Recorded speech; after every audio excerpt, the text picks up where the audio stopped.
hate to jump the line, but it's rare we get some rock stars of Twitch politics to jump in here.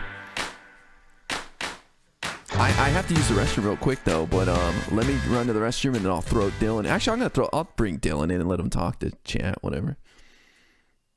What's up, bro? Hey, how's it going? How you doing, buddy? I'm good, man. Hey, I have to use the restroom real quickly. Do you mind entertaining my crowd?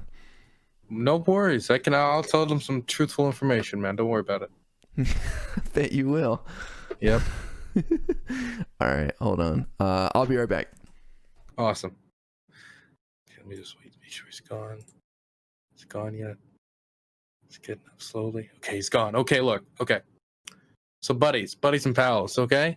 Look, this liberal demon rat has been lying to you again and again. Look at all these liberals in the back up there, back behind you. Has any of them fought for a true America, a strong America? No. They're all taking money from Hugo Chavez, Dominion voting. I don't really know what Dominion voting is, but I hear it a lot, and it probably is a scary company, probably under the Clinton Foundation. $2,000 is a lot of money. And if we gave every American $2,000, they'd be like, whoa, this is just too much money. And we probably give them a heart attack. And with so many people already in hospitals due to COVID, I think giving them that much money might actually be a problem. Okay. I mean, do you think IRI would be a responsible individual with $2,000? No, he would waste it on in drugs, sex work, and OnlyFans like all the other liberals. So oh, hey, you're back. How's it going? Why buy one PlayStation 5 when I can buy 3? Exactly. And you know who he's going to give it to? Teachers unions. True. Man, you got me all figured out, Dylan. What the hell? Yep. Wow. Smart head on this guy. The only education reform we need is to bring back paddling. Bring back paddling. That'll solve things, huh? That's my number one my number one issue is to bring back paddling. We need a president who will say it out loud. You know, my dad used to spank me, and I kind of reflect on it now, and I'm like, I don't think I would ever see that as an option. Now, I don't have kids. I don't know. Maybe sometimes you just got to wallop them in the butt, but it just doesn't seem like a good problem solver. Yeah, I remember being whooped with a studded belt, and man, that's something that stuck with me, and it's not a great memory, and I don't think it really taught me a lesson. It just gives me like a very prominent memory about a studded belt. Yeah, I don't think it's a way to put a kid on the right course in life. You know what I mean? Yeah, but if it was a paddle, then paddle. You know what I'm saying? Bring it back. Listen, you can go join a fraternity. All right. It's scientifically proven that if you're paddled, you can do algebra at a higher level than other children. Is that so? Yeah, 100%. Wow. So what's going on, my friend? Well, besides some vigorous truth telling I was doing in chat to your audience, not much. Just preparing for a new year of political organizing, streaming, and activism. I'm just getting ready with all the organizations I'm working for, with the candidates who I know are preparing to run. Having meetings, getting ready for all of that. Really excited for a new year. I have a lot planned for 2021. I have a lot planned just for the month of January. Oh. You're part of one of those plans, in fact, IRI, because you and me are going to Georgia. Yeah, we are, my friend. I'm excited. I finally get to meet the Dylan Burns TV. I mean, the awesome. Dylan Burns TV. Yeah, I mean, thank you for using the proper verbiage. A lot of people forget the because it's a honorable thing to meet me in person. Not many people have done it. Sure. And I don't have a good track record recently of being met by people and treated with respect. My most recent time, it was me getting maced by a Proud Boy. So hopefully, if it goes better than that, then it'll be a plus. So please just do not mace me. I know many people have the inclination when they meet me to engage in assault. But besides that, I'm going to ask you politely not to do that, no matter how smarmy I look. Well, I mean, look, you're a good-looking guy. You can't blame people for being enraged when they see someone that good-looking, and they thought it's just not fair. They're like, look at that jaw, those ocean blue eyes, that long hair. Look how pretty he is. I got to knock out a few of his teeth so he can come back to the surface of the earth. Mm-hmm. Bring you back down a notch. I think you're gonna avoid being pepper sprayed at this event. I have a feeling. Could happen though. You never know. I believe these individuals will recognize that I'm God's gift. Yes. How are you coming down? Are you driving on your own? Are you coming with somebody? I'm coming on down by. I'm in Maryland, and so that's a 10 and something hour ride. Woo. And so if I was to come on Friday, I'd get what would inevitably happen is I'd get in at like 3 a.m.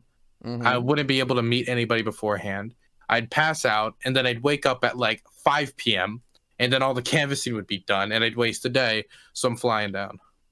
Yeah, no, 10-hour drive is not really feasible. I did 7-hour for West Virginia when I went down there and visited them. I do it really early in the morning, but I mean, the thing is I don't even own a car, so I'd have to convince somebody else to drive me down for 10 hours or carpool.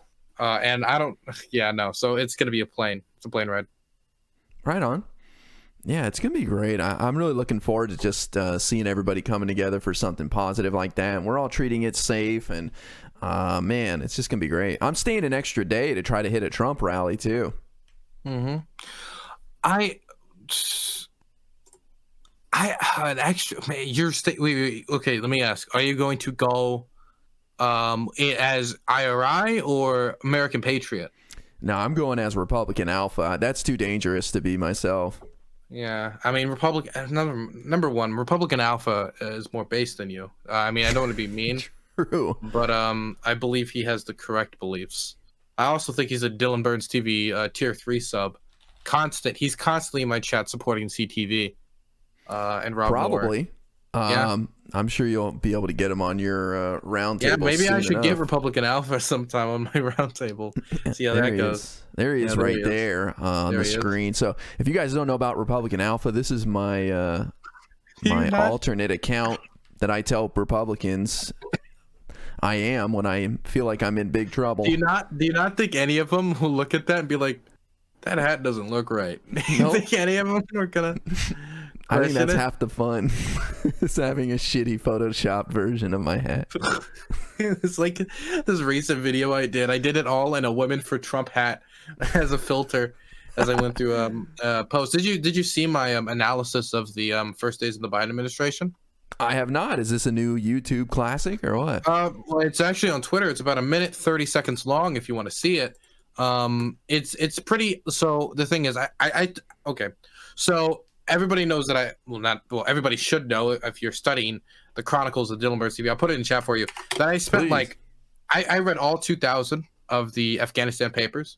I always dig deep when I do this research. So I went through all of Biden's policies, all of the likelihoods for the Senate being moved, and current congressional seats and their objectives in office, who they're getting money from, their consistency in following through. I did a ton of research, and this is what I think the first 4 years of the Biden administration will look like. And I go in most detail about the first 100 days, about 1 minute 20 seconds. You want us to watch it now? Or, I mean, it's up to you. We can watch it when we're done talking, but it's up to you. I can put it on. I would like to see you watch it now. I mean, do you want to make me wait? I mean, you're being a little rude here, IRI. Thank you. All right. Let's take a look at Dylan's production here. Let's see what he came up with. On January 20th, Biden will be sworn in. Biden will be sworn in. Biden will be sworn in. On January 21st, he will shut down the power grid. Whoa. He will stop all food shipments, stop all fuel pipelines.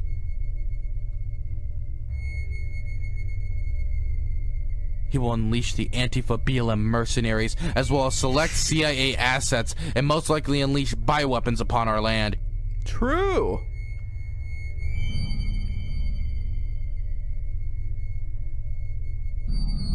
He will occupy the military in 2 or more foreign wars, where he will send our troops and fleets into well-laid traps, decimating our military in under 2 weeks.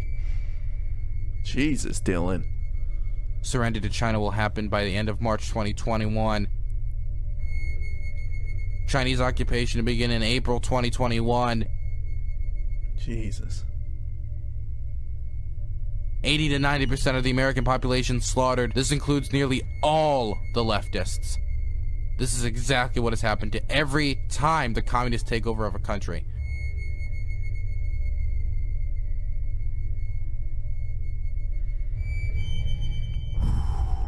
So Wow. yeah, it was some Bunch. extensive research, some extensive stuff. Yeah, I read at least one Facebook post. If you actually go down, the original post where I got all that from is actually it's there. Oh, you got someone else tipped you off to all this, huh? Yeah, Stacy Nelson on Facebook tipped me off on all this information. Oh, wow. Look, what's gonna happen is Biden's gonna mobilize BLM, Antifa, CIA, FBI, NSA, and the YMCA to mobilize against this country. A lot of alphabet agencies there. Yeah, a lot of them. Jesus. Forget them sometimes. Well, look, I look for the silver lining in things, Dylan, and the fact that all the leftists will be wiped out, you win some, you lose some. Pretty based. You win some, you lose some. See, that's the moderate Biden coming in, Bye-bye, AOC. Let's see you force the vote now when you're no longer on this planet. Yeah. Holy Got something cow. out of working with Strom Thurmond, eh? Yeah. Wow. Well, that was a hell of a production right there, Dylan. And Thank you. That's Joe Biden's America, folks. Donald Trump warned us. Yeah, he did. And we're he did. Okay, bro, you're just rude. We're like, oh my God. They were like, oh my God, he threatened to mob civilians in the Middle East. He pardoned a few war criminals. Who hasn't done that, I've once in a while, I bump into somebody who was involved in the Yugoslav conflicts, and I say, oh, excuse me, should I be yelled at for now? Huh? Should I be thrown on the wall? You gulagging leftists. I actually think the pardoning of those 4 monsters is going to have a lot of problems for us in the future. Do you think it has some sort of near-term effect, or is it just like, what's another dumb thing? This is on top of his Eddie Gallagher pardon, where he executed prisoners and allegedly posed with bodies, forced his teammates to pose with bodies. I said teammates, his compatriots to pose with bodies. And of course, that's on top of the allegations of him shooting little girls and old defenseless men. It is part of a policy, part of a long-term statements from him of just complete disregard for human life if they're conceived as civilians on the quote-unquote other side, or, well, they're not American, so who cares? Him saying bombing the families of terrorists, which equates to well, they are related to someone who's against us, therefore kill them. This would be equivalent to we go into Germany and say, do you have a son in the army? Yeah, and shoot them in the head. He's called for the bombing of Iranian cultural sites and had a number to point at. Pardon Eddie Gallagher, pardon these people from Blackwater. I mean, he has had a consistent record, not to mention his State Department's prosecution of the International Criminal Court for investigating our possible crimes in Afghanistan. This is somebody who does not care in the slightest about even the perception of looking like I care about war crimes. He is actively telling people who are going out to serve currently, you go treat those Middle Easterners, those others, any way you want. That's fine by me. They're the enemy, quote unquote. Their families are worthless. That's the message he's sending out with these pardons. And this isn't the first time he's done it. This has been a consistent policy throughout the entirety of his administration. Yeah, and I wonder what Biden has to deal with because of it. It's really sad and unnecessary, and it hurts all of us in the long run, which is scary because I feel less safe when he pardoned these 5 people that you mentioned. Yeah, and I mean, we feel unsafe to a degree because we know it doesn't help any situation for stability or making the U.S. look like a humane force for good.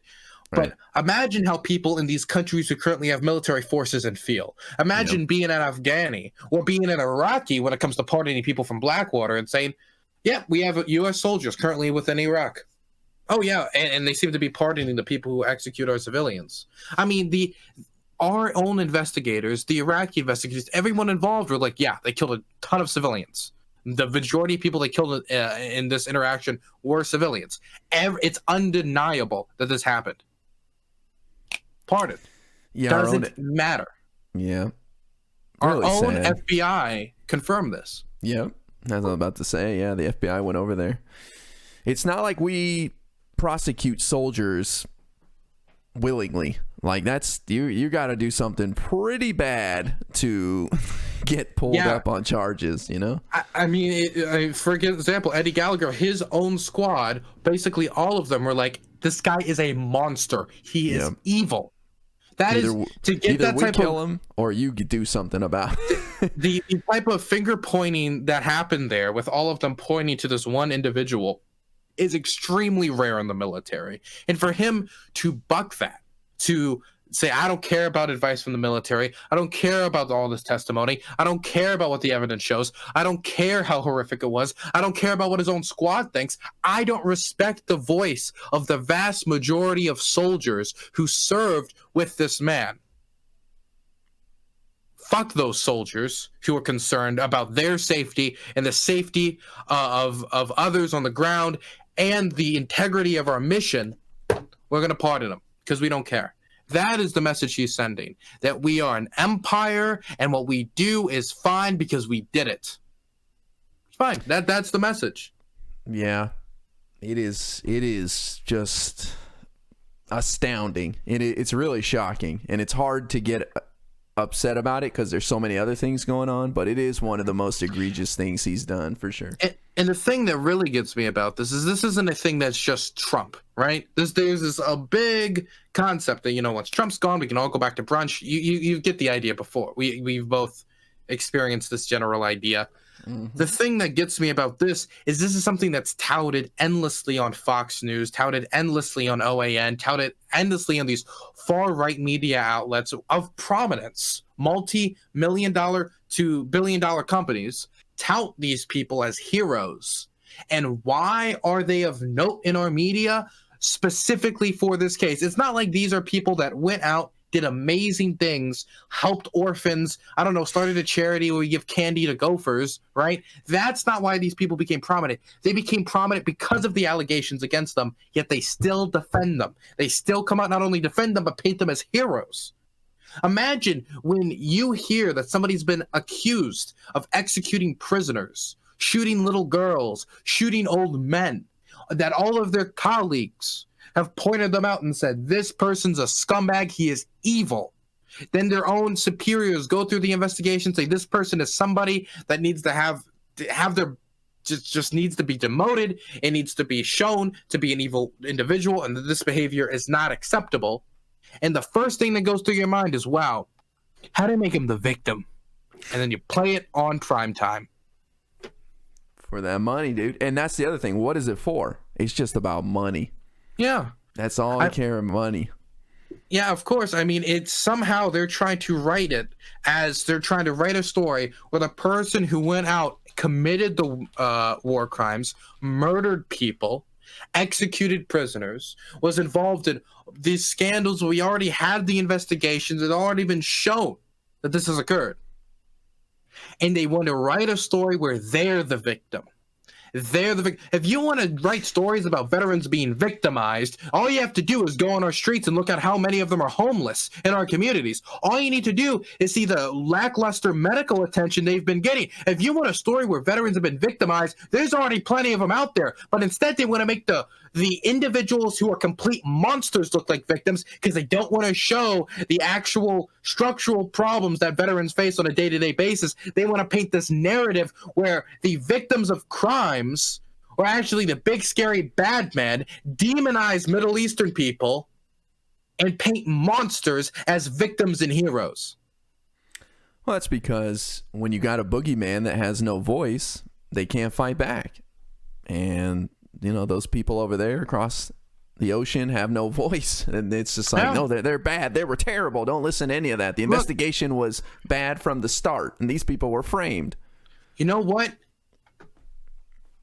anytime a terror attack happens in this country, it is a horrific massacre that needs to be condemned, and the people who do it need to be sought out and destroyed.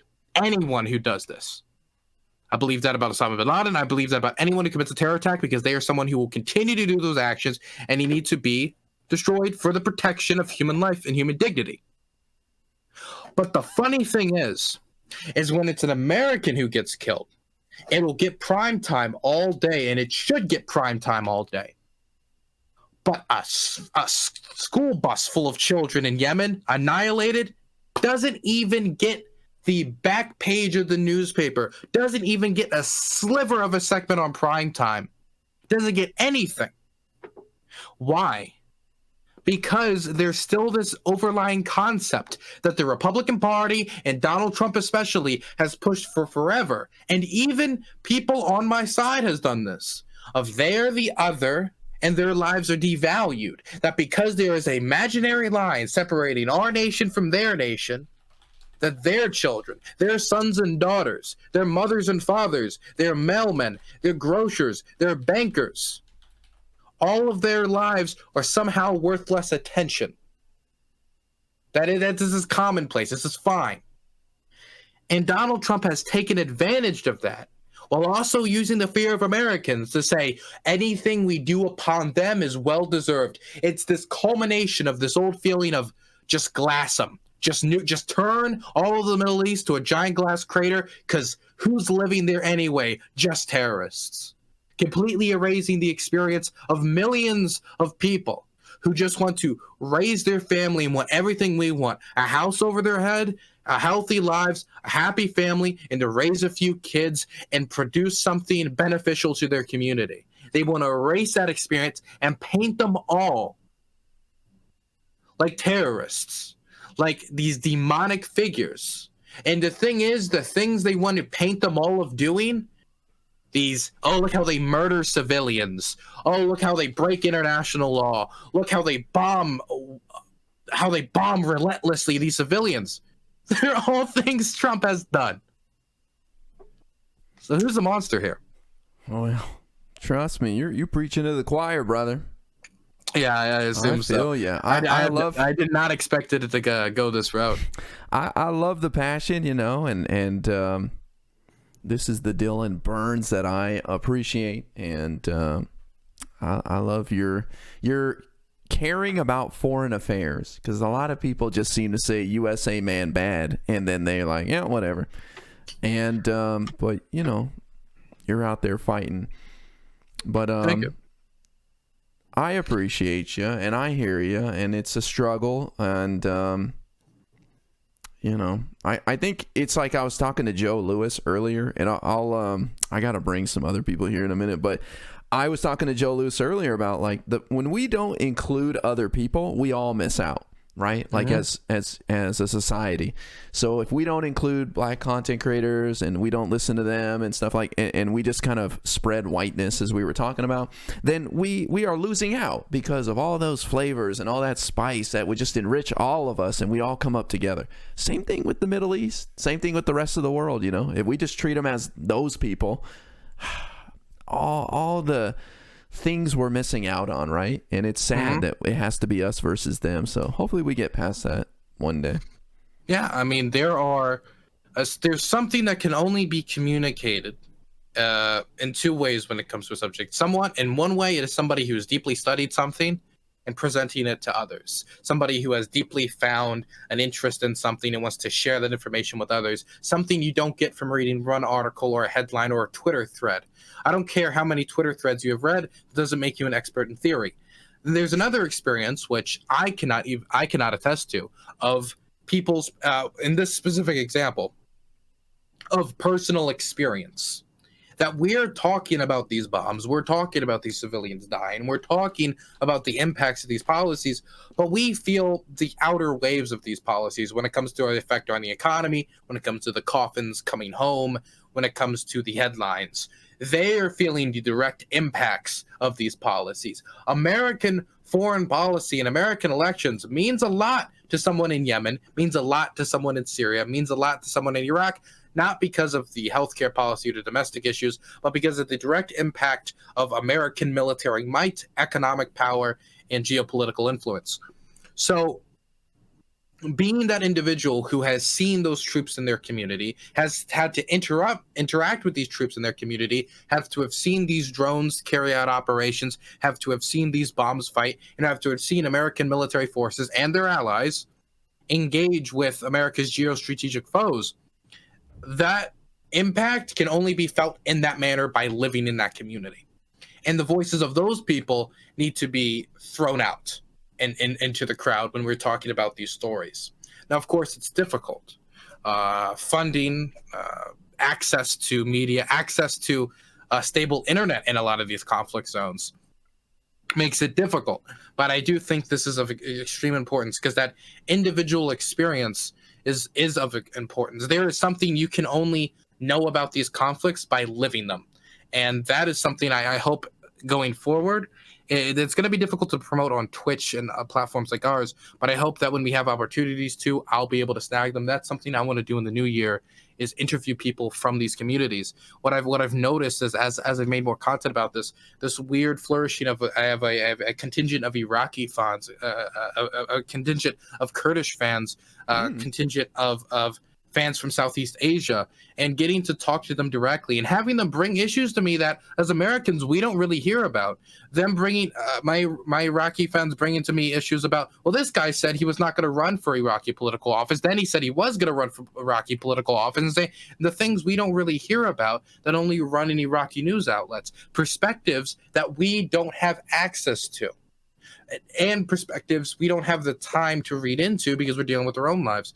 And so I'm hoping going forward, maybe I'll be able to do more of that. It's going to be difficult because, of course, language barriers and other things separating it. But I think that direct example, that direct experience is important, which would apply to your conversation with Joe Louis, which I'm a white person. I don't know what it's like to be followed in the grocery store. I don't know what it's like to be profiled in that way. I don't have those experiences. And so having people on the platform who can reiterate what that feels like and what that experience has had an impact on them.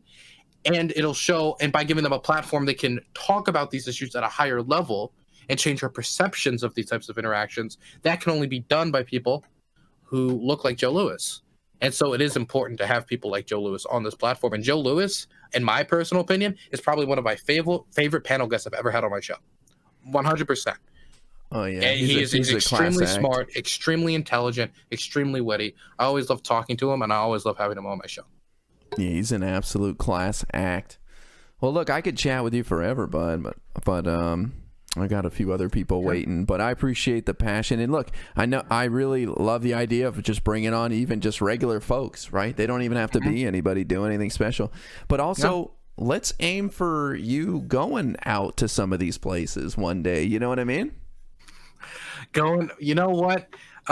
There's a few things that stop me from maybe wanting to go into the mountains of Afghanistan. Well, of course, but I have thought about it before, and people call me crazy, but I would be interested in maybe going to Yemen. I would be interested in maybe going to Iraq, especially the KRG region, Syria, Afghanistan. Obviously, I would have to take a ton of different precautions, but I would be generally interested in doing that. It's just where there's a will, there's a way. You know what? Maybe one day. Something just to put in the back of the mind, right? Like we always want to push those boundaries. And okay, you know what? I'll go into the mountains of Afghanistan. I'll go to Kandahar if you follow me. IRI. You can be my my cameraman. Okay. I can't. No. No. I've got. You sprained your ankle. You just can't make the tread up the mountains. No, my last name, and I've got a passport from Israel, so I can't. You know what? I think that might be a deal breaker for a lot of communities. Yes, might be a problem. Might be. But it won't stop the young Dylan Burns. So let's aim for that, man. Maybe I'm sure the American passport will make me look a lot cooler. Maybe. Anyway, man, I don't want to keep you any longer. You have other call-ins to do, but I like talking to you.